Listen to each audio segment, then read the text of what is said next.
Help me, guys, I'm dying!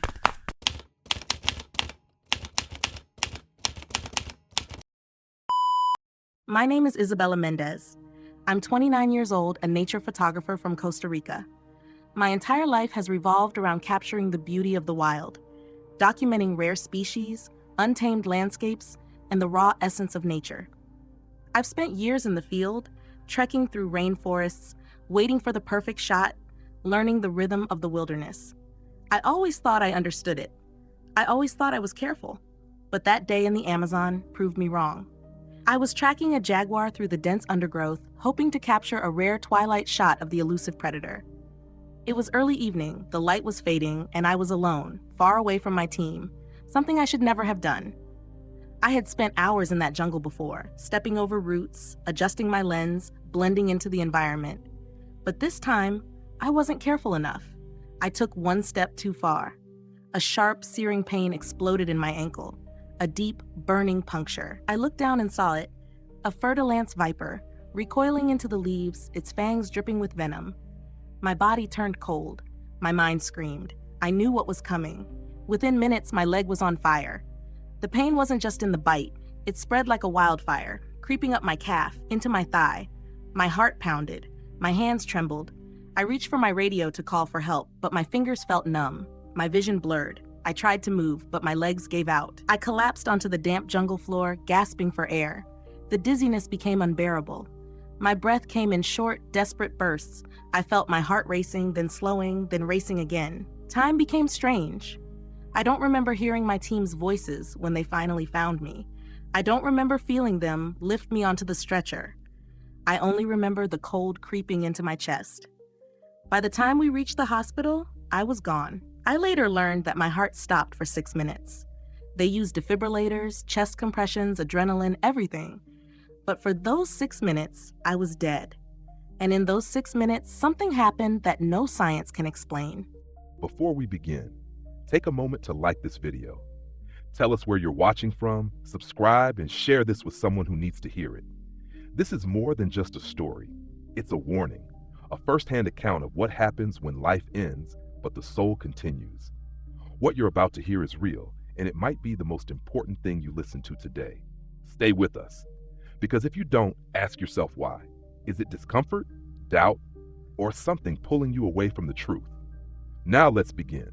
The moment my heart stopped, everything went quiet. There was no more pain, no more panic, no more jungle, no more hospital, just silence, then darkness.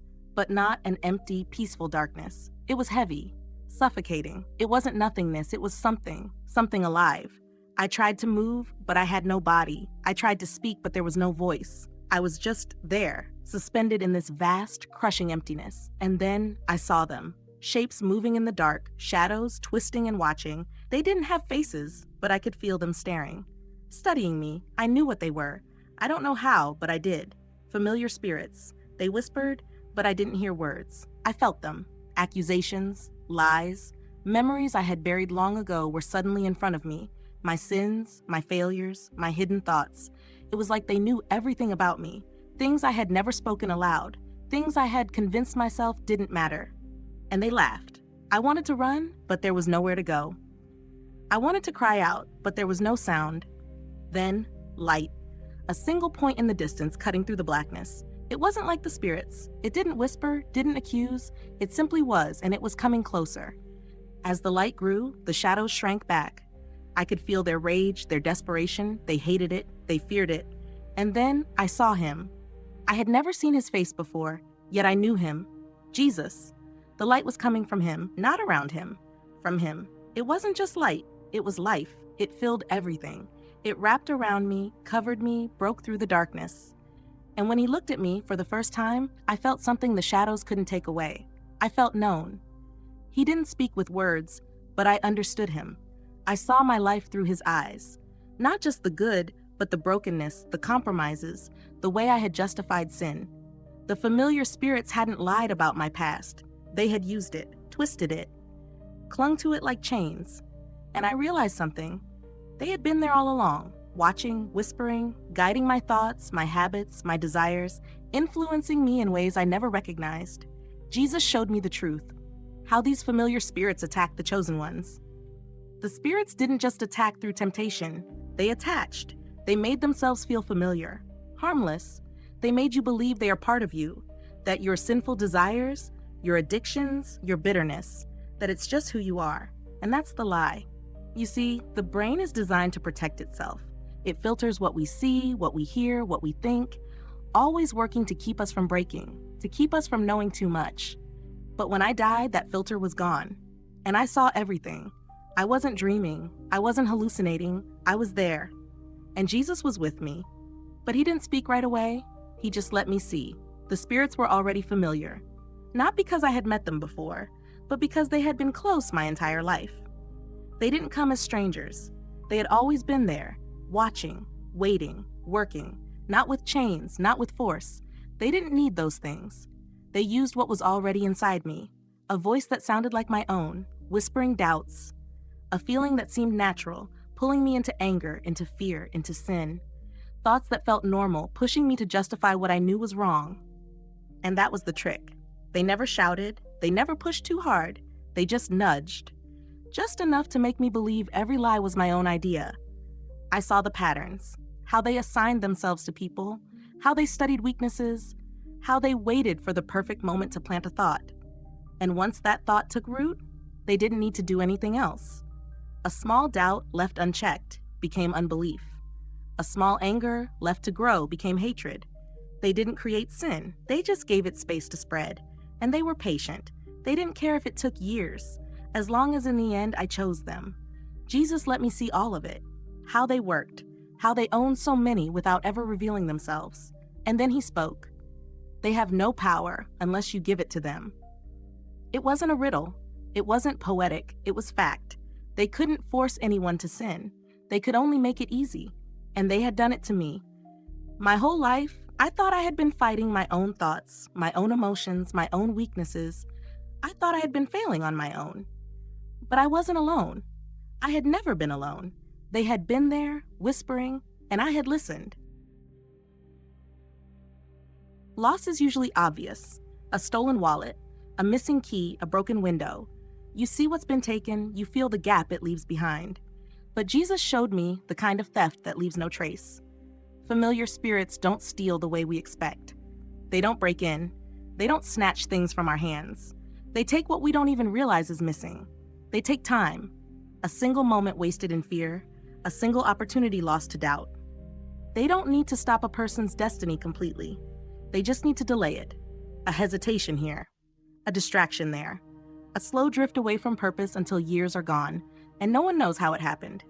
They take strength, not all at once, just a little at a time, a small compromise, a small excuse, until the mind is tired, the will is weak, and the fight is gone. They take peace, not by force, by suggestion, whispering what if until rest turns to worry, whispering remember until healing turns to bitterness, whispering you deserve this until sin feels like relief. And the worst part? They take identity, not by erasing it, but by replacing it, bit by bit, thought by thought, until a person becomes something they were never meant to be and believes they chose it. I saw it, I felt it, how they work slowly, patiently, taking just enough to keep their hands hidden, and I saw how easily I had let them. Then Jesus spoke. You gave them access, not in one big moment, not with one big sin, but over time, by listening, by agreeing, by believing the small lies they whispered. And that's what made it so dangerous, because a person doesn't have to worship darkness to lose everything. They just have to let it stay. Jesus showed me the sin that keeps the door open for familiar spirits. I was hearing something. It wasn't a voice, not like we hear here. It was direct, unshakable. It didn't pass through my ears. It entered my mind like a fact I had always known but refused to see. Jesus was standing beside me, and I was looking at myself, not my body, my life, every thought, every decision, every place where I had let something in. The door was open. I wanted to shut it. I tried to shut it, but I couldn't. Something was keeping it that way. And then I saw it, like a thread running through everything. A sin so normal, so small, that I had never thought it mattered. Unforgiveness. It didn't look violent, it didn't look obvious. It wasn't murder, it wasn't theft. It was a choice to hold on, to keep a record, to keep wounds fresh. I had let bitterness sit. I had let offenses take root. I had told myself I had forgiven, but I hadn't released anything. I had replayed words. I had relived betrayals. I had carried names in my chest like stones, and those spirits, they didn't need anything else. Jesus showed me how they worked, how they used the smallest wounds to build chains, how every justified grudge became an agreement, a legal right for them to stay. I thought demons only stayed where there was obvious evil, but they stayed where there was permission, and holding on to offense, even a little, was permission. I felt sick, not just because I saw it, but because I realized I had defended it. I had excused it. I had built arguments around my pain. I had made it part of me. And in doing so, I had held the door open with my own hands. Jesus didn't accuse me. He showed me. And in that moment, I understood why my prayers had felt unheard. Not because he hadn't answered, because I hadn't let go. And as long as I held on to my right to be angry, the spirits had the right to stay. Jesus didn't just show me the chains. He also showed me how to break them. I wanted it to be quick, a single prayer, a moment of power that would burn it all away. But that wasn't how it worked. He was clear. This wasn't about one moment. It was about alignment.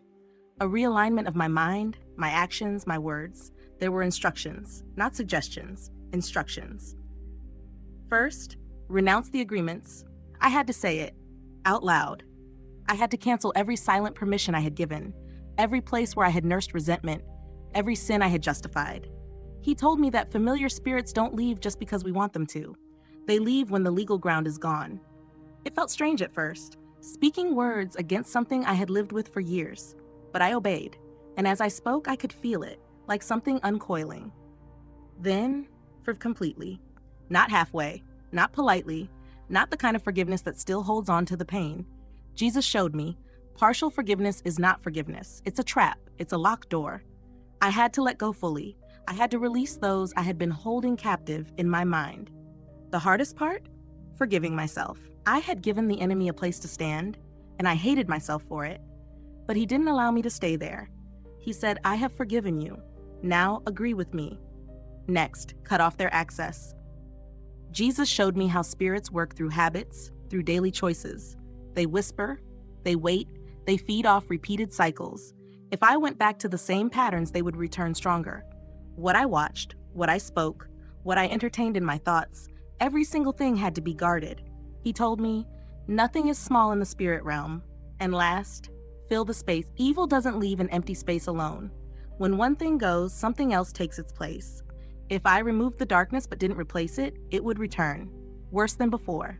So I had to fill it with worship, with scripture, with constant surrender, not just on Sundays, not just in moments of crisis, every single day. Jesus didn't make it sound easy.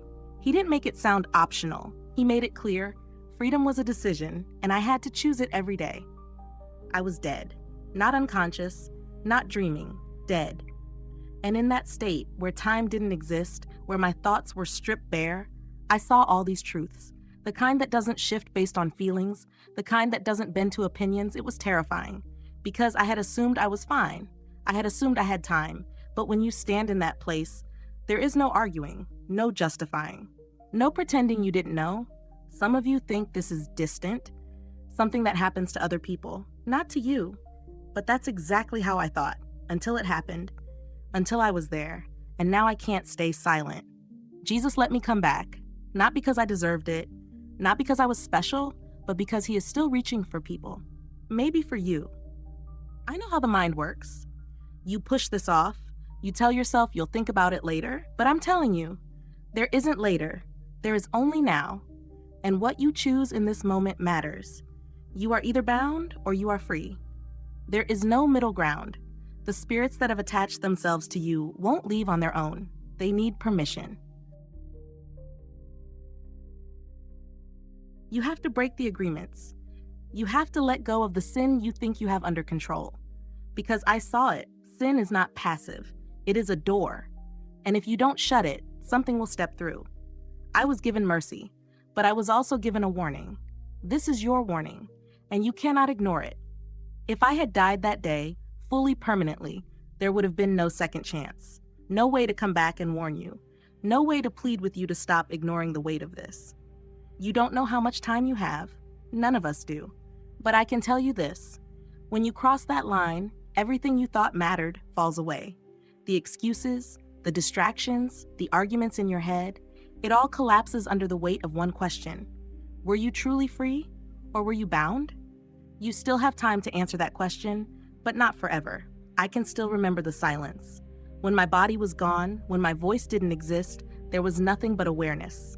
No air, no heartbeat, just the undeniable realness of what I had ignored. I think about that moment every single day. The horror of knowing I was powerless to change what had already been set in motion. But you can change. Now. I wanted to stay with him. I begged to stay. But he wasn't finished with me yet. And then, just as suddenly as it had all begun, I woke up, back in the hospital, gasping for breath, my body screaming in pain, nurses shouting, machines beeping, life pulling me back. I had been given another chance. Not just to live, but to choose. Because the spirits weren't gone. They never are. They wait, they whisper. But now I know their game, and I know the only one who can break their hold. Jesus didn't just save my body that day, he saved my soul. Jesus told me clearly, the chains that hold you aren't just habits or struggles. They are permissions you've given to something that wants to destroy you. You can break them, but you have to choose to. This is the last thing I'll say. If you feel something pressing on you right now, if your chest feels heavy, if your thoughts are fighting this, don't ignore it. That's not random. That's not nothing. That's the weight of truth, and truth will not wait forever. You've heard the testimony. You've felt the weight of it. Now the question is, what will you do? If you know you need Jesus, say it. Leave a prayer in the comments. Share your testimony. Don't scroll away like this was just another video. And if you don't feel the urge to engage, that's okay. But maybe, just maybe, it's because something in you is resisting the truth. Maybe it's because you're not fully walking with Jesus yet. If you are, if you love him, prove it. Share this. Declare it. Let the world know where you stand.